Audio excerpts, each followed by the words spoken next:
pellets in that environment, and the rat will run around and try to eat those pellets. So it gets feedback by eating the pellets. But as the rat is moving around, you get the position of the rat over time, the trajectories, that's the behavior, okay? And we're recording, again, from hippocampus cells in the rat, okay? So this is the experiment.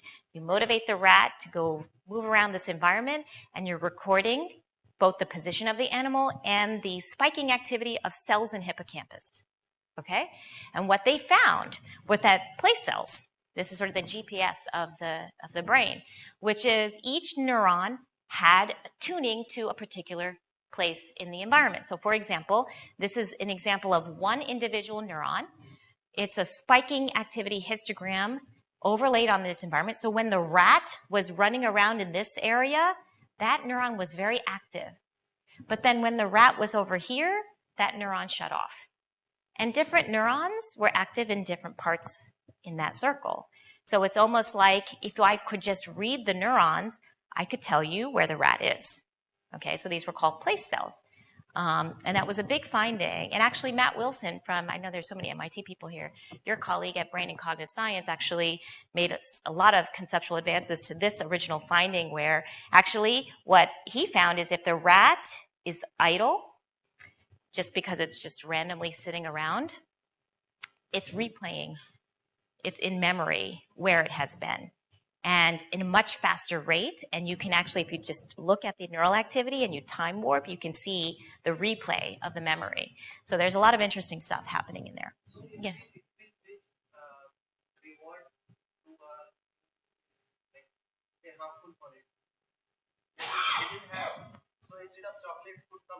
Yeah. Right. So.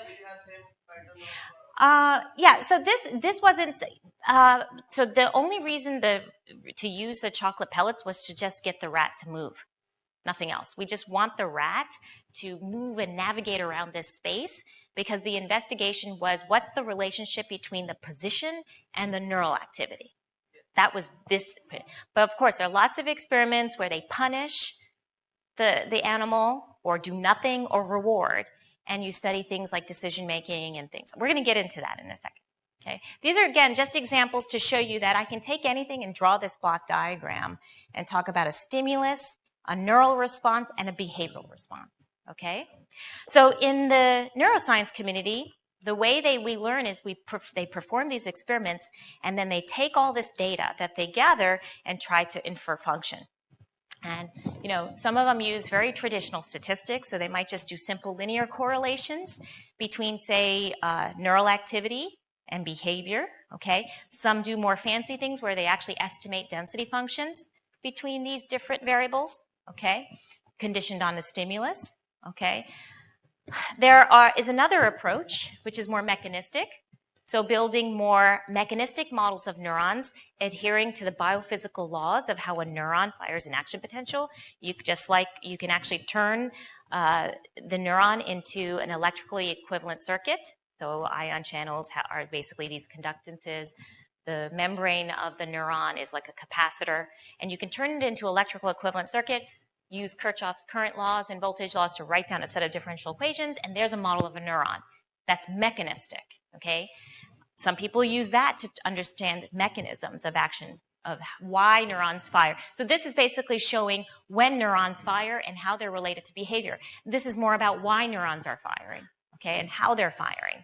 And then you have more phenomenological models. You'll see some of this today, which are more state-space models, which, you know, again, between the stimulus, the neural activity, and the behavior. This is a nice linear time invariant model, and actually it turns out you can get quite far with just simple linear models. Okay? So that's sort of the world of building models to try to infer brain function. It can be dynamic. Yeah, it can have memory and so forth. Yeah. Okay. Yeah. Sorry. Yeah, go ahead.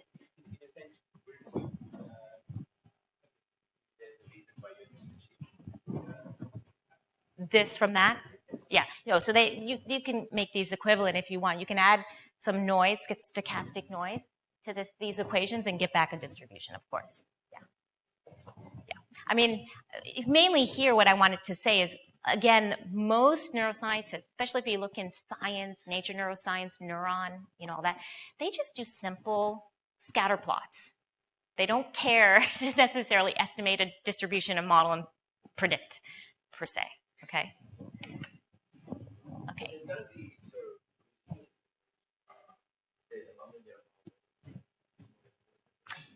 Yeah, so you mean here?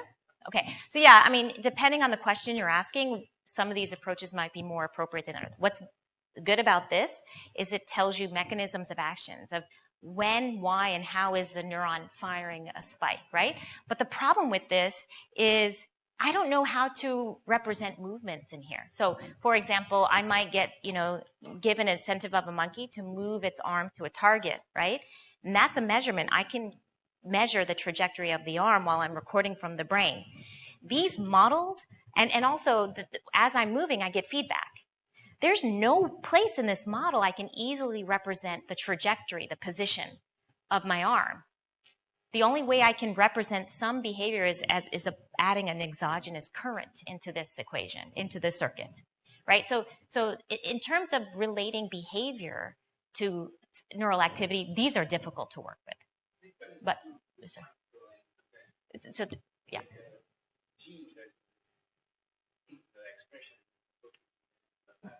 Right. So again, yeah, and I don't, given the time, these might, I showed you the different recording modalities, right? You also have to figure out, okay, what resolution are you recording at? That might dictate what kind of a model you're going to use. If I'm looking at EEG, I can't estimate any parameters of a mechanistic model of an individual neuron.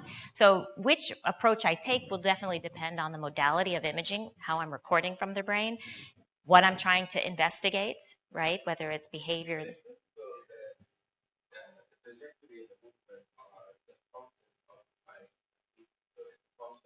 Yes. Yes. Yeah.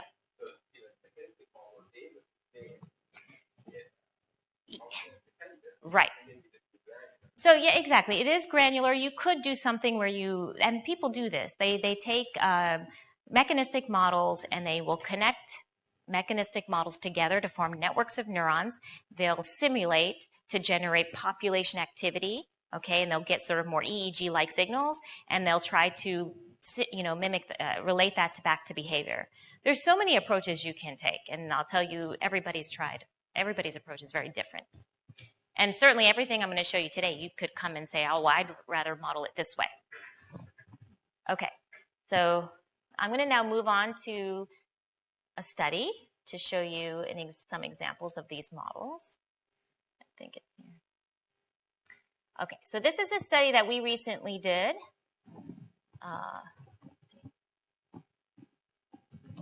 Okay, so this is on decision making. Okay, so now I'm going to move towards actual examples of studies that we've done in the lab. So this is basically a study on humans and gambling. Okay, I'll just get started here. Let me know when I need to stop for the break. Is that one? Okay, good. I should get through this, if not all. Okay. All right. So this is nice because it can, work for a broad audience. Even if you don't know anything about neuroscience, you can relate to this study. So when you're gambling, okay, so what's the statement here? Human decisions vary even when options stay the same. So what do I mean by that? So if you're actually going to a casino and you're gambling for an hour, okay, what are you doing? Let's say you're at the blackjack table. Well, maybe when you get started, you'll get some cards, you'll see the dealer's cards, your cards, and you'll make a bet, okay? So the stimulus are the cards that you get, the behavior is the decision that you make. Now, 10 minutes later, you might be winning and having a winning streak, and let's say you see the same set of cards, and the dealer has the same set of cards as well, so it's exactly the same options. You might actually make a different bet. So you actually made a different decision. Why do you do that? Okay, so in gambling, we do that all the time. The odds might be the same, and I might change my mind. I might take a risk in the beginning because I haven't lost any money, and I might become much more conservative as time goes on, or vice versa. Why does that happen? That happens because it's not just about the cards. I have an internal bias, right? based on maybe how I feel, how motivated I am, how confident I am, that also plays this non-trivial role in decision making, okay? This internal bias is dynamic, especially in gambling. It can change. How you feel can change over minutes, right? And that's going to change what you're going to do depending on the cards that you're faced with.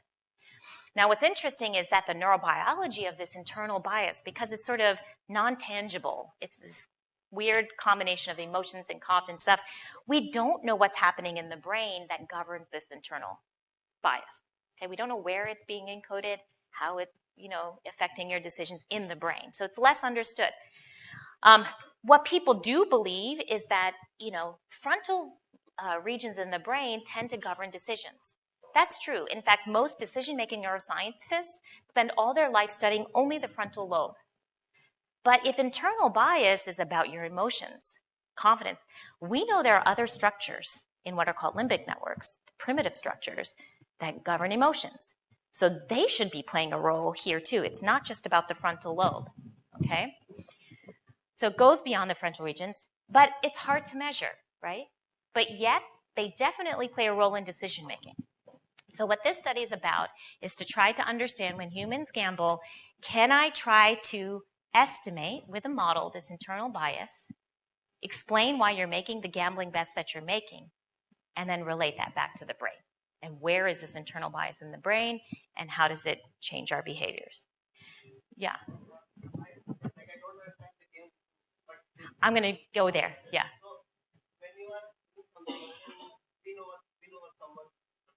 Yeah. You don't want to predict it because if you repeat the same move, the other person has a counter action for you. So that's why even that's the reason to change your.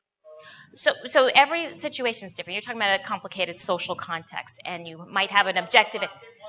So so there's totally different. So there's things like sports where you're minimizing variability. Your whole goal is to minimize variability. You make the same shot every time from the same position.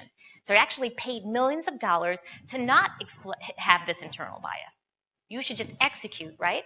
That's a different scenario. Versus gambling, I'm going to be very specific. When you're gambling, you are making decisions sequentially, okay? Bet after bet after bet. And the point is, in this context, depending on the outcomes, that's going to affect how you feel, this internal bias, and that's going to then change what you do in the next trial, the next bet. Okay? I'll be very specific here. Okay. Yeah. Yeah, so there's the idea of social context. I mean, at the end of the day, you have some objective in mind, a utility function, if you will, and then depending on what you're faced with, you try to maximize that utility. And all I'm saying is, well, internal bias should play, it's a component in your utility function because humans are not rational, right? Thaler won the Nobel Prize in Behavioral Economics a couple years ago, right? To say humans are not rational, right? And it's because of this nudge factor, right? This internal bias. Okay, so how do we do this? So I work a lot in epilepsy. And so I'll talk a little bit about that later today. But it turns out in very severe patients, these are patients where drugs don't work to control their seizures. The only possible treatment is like HM that I showed you. Doctors try to find where seizures are starting, and then they remove that brain tissue in hopes of stopping the seizures. But a big question is, where do those seizures start? Well, the patient will come in and they'll try scalp EEG, MRI scans, they'll look for lesions, they'll look for something abnormal, and over half the time, all the non-invasive data are inconclusive. They're not sure. They might just know, oh, it's coming from the right side of the brain. So what do? Well, they actually do what's called invasive monitoring. They put electrodes into the brain. This technique is called stereotactic EEG, or SEEG. Okay, and what they're doing, they're drilling electrodes, wires, into your brain sideways. So they're just small burr holes, and they're just drilling. Each electrode is about this big. On this scan here, each of these lines is an electrode, a depth electrode. Each of the dots is a contact on that electrode, and that's what's going to sense the voltage activity in that region of the brain. So you can see for this patient here, they've got 10, 12 electrodes on the right side of the brain, with multiple contacts, typically 10 to 16 contacts on an electrode. So you're going to get hundreds of recordings from hundreds of structures going from deep to periphery. So this is a really interesting recording modality in the sense, I've got this in human, right? Now I can do interesting things with humans, where in neuroscience, we have to stick to primates or other lower level animals when we want to do invasive recording. But here is this unique opportunity that we took at the Cleveland Clinic with my collaborator. Says, okay, well, these patients have the electrodes in, they recover from that surgery, they go to the epilepsy monitoring unit, and they're there in the hospital for several days to weeks because the clinical team wants to figure out where their seizures are starting. But otherwise, they're normal. They're not having seizures most of the time. So what did we do? We got some funds and permission to bring in a gambling task. So we have this little rig, and we bring our little computer. We give them the robotic manipulatum. We teach them how to play this game. They play it, and we get their behavior and the neural activity at the same time. So we did this on 10 subjects, I'll show you in this study, that had this type of implantation. Now notice here, this is not a spike train. So these types of contexts are too big. Every context going to generate what's called a local field potential that looks like this, almost like an EEG, but on the order of hundreds of neurons, not thousands, okay? So over the 10 subjects, we were able to cover over 200 brain structures, okay? This kind of gives you an idea of the coverage across the patients. Of course, no patient has the same coverage. Where they plant the electrodes is whatever the doctors decide to do clinically, so we don't touch that. But we will be able to put them onto a common atlas and try to understand where we see lots of electrodes across patients. So here's the task. So this is a game that I want you to think about, and it's a very simple game you probably played with your kid when you were a kid. You play with a deck of cards. So you're playing against the computer, and here's what we tell the patients. You have an infinite deck of cards. In that deck, there are only 5 possible values. So it's a simplified deck where you only have a 2, 4, 6, 8, or 10. No face cards.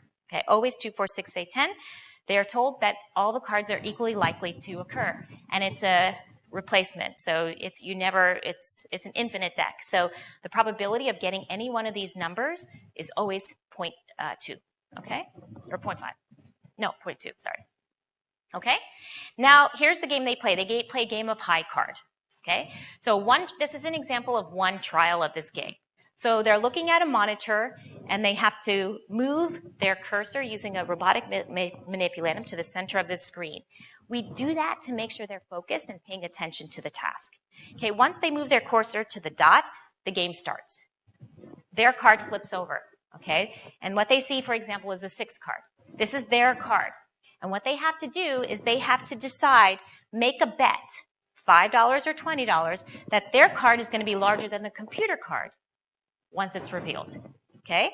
So the next thing that they see on their screen is a 5 or a 20, could be randomly placed, and they have to move their cursor with their joystick-like thing to one of their bets, $5 or $20, okay? Yeah? Small. You're betting that your card is going to be larger than the computer card, that you have the higher card. Okay?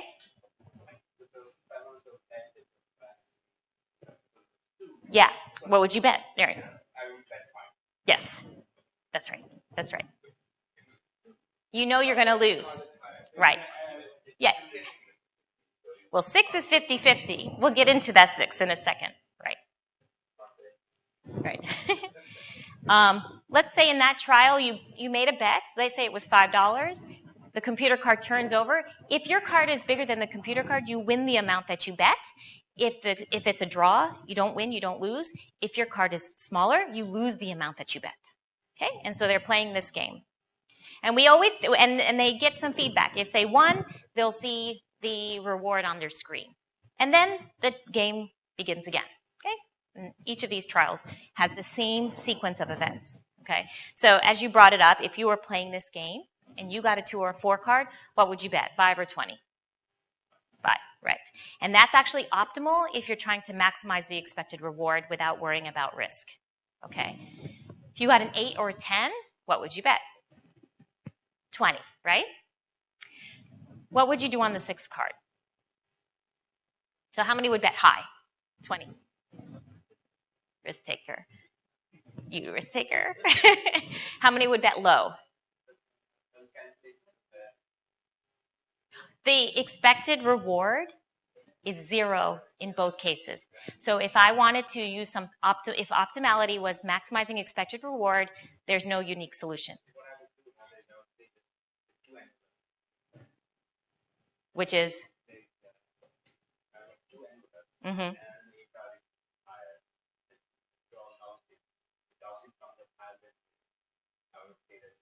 So you would do some random, is that a flip of a coin? Essentially comparable to a flip of a coin? That's biased? I don't know. It's a Gaussian. So yeah. Okay. Okay. Okay. But one thing that is missing in here, I think, I'm not sure about the bias, but you also come with a resource. You come in with $100. Yeah. And you see which. You're calculating on the probability you're going for. Right. And so, for example, that actually has a factor in what I get. Right. Because if I made a lot of money out of it, then I the probability going for. Right. So I will actually profit on that profit. Right. So you guys. You don't have any. Well, no, what we do tell them, so we sort of do, we tell them that they're going to win some proportion of their earnings, their winnings. So we tell them they're going to get, they are. I mean, actually, these players actually did play quite well in the sense that they seemed serious and they were betting like they would have in real life, if you will. But you're right. Actually, what you're getting at is what they decide to do depends on what happened in the past and their resources. Right? If they're just losing a lot, they might decide to play low, play $5 because they don't want to keep losing. So you're getting at the bias that I'm going to get at in a second. But what's nice about this experiment is this is the window of opportunity for us to understand internal bias. Because what would you do on the 6th card? Depends on how you feel. Depends on how much you've won, how much you've lost, how much more you have to play. And that's our window. Whereas these guys, 2-4, it's pretty much clear what you should do. And 8 and 10, it's pretty much clear what you should do. So what did our subjects do? If we just look at the behavior, so this is just population data, right? So this top plot is the proportion that you bet high versus the card, 2, 4, 6, 8, 10. And each dot is a subject. So many of our subjects, yeah.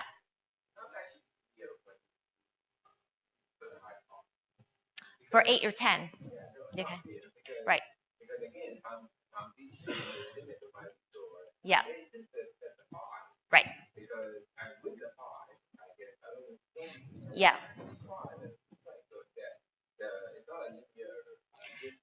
Yeah, I agree. So this game was not about giving them finite dollar amount and saying, look, you've got $100 and you can play until you lose it all. That wasn't what we told them. What we told them was that you're going to get some percentage of your winnings, but we won't take money from you. Okay, so you can't do a whole lot with these patients, right? But I get what you're saying. Everything depends on your resources.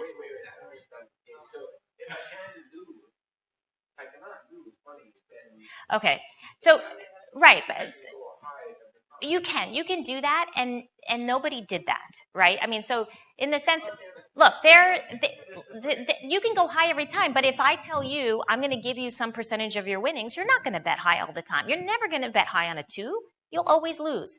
So you won't bet high all the time, and you'll never bet low on a 10, right? So we try to give them an incentive to play this game correctly, assuming that they want to try to maximize their winnings at the end, their earnings. Of course, there are flaws on all of this stuff, and I'm not getting at that. All I'm trying to do is create a task where memory matters and past outcomes matter in terms of changing what you do and creating this variability in the behavior because of internal bias, not just because of the cards that you see. Well, I'll talk about that at the end. Yeah.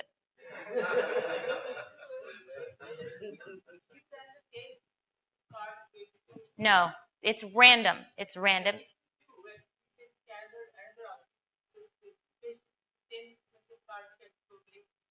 Right. They do. Well, no, but I'm gonna touch on that point. We do show what happens. We do kind of characterize. Right. That's right. That's right. I'll touch base on that when I get through. Okay. So what happened here? So the majority, so this is percentage that you bet high. So most of the subjects almost always bet low on 2 and 4 cards, almost always bet high on 8 and 10 cards, and varied for 6 cards on average. The population was risk averse, 0.37 or so betting low if they got 6 cards. This is the variance. The reaction time, which actually follows the variance of the reward. It has this nice bell-shaped curve. Of course, you make your decisions much more quickly on the 2, 4, 8, and 10. You took some more time, just like when I asked you, what would you do on 6? You had to think about that first before you answered. And so this is what our subjects did. Now, there should be something that bothers you a little bit about that plot. Let's top left plot. Is there anything that bothers you about anything you're seeing in this plot? Right here, yeah, this line.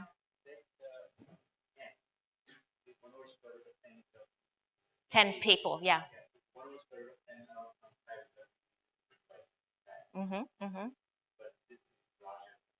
Right. But yeah, that's true. I mean, there's too little data to do anything interesting or meaningful in terms of statistics. Okay. But with that said, what did seem anything around here that bothers you? Right here, right here. They bet high. Yeah, exactly. Did you have a question?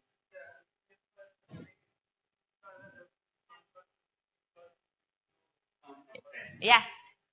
Yes. So there are people here that bet high on 2 cards, which there's no chance of winning, and bet low on 10 cards, no chance of losing. So why did they do that? Okay. Well, this is the question we're asking. We think it's because of bias, but before I get to that in a second, if you look at across the 10 subjects, there were sort of 3 types of players, okay? This is time or trial, and this is sort of the deviation or from betting high, if you will, your baseline of betting high. And we had players that changed their betting strategies on all 5 cards. So each color is sort of like the probability that you bet high on that given card. So we had some people that changed their minds over the trials on every single card. We call that dynamic on all cards.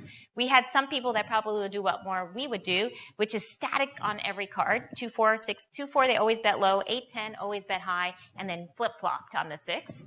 Okay? And then we had some people that always either bet low on 6s, that had a fixed strategy on all of the cards. Okay, so every person fell into one of these 3 categories. Okay, so our hypothesis is that this variability in your betting behavior can be explained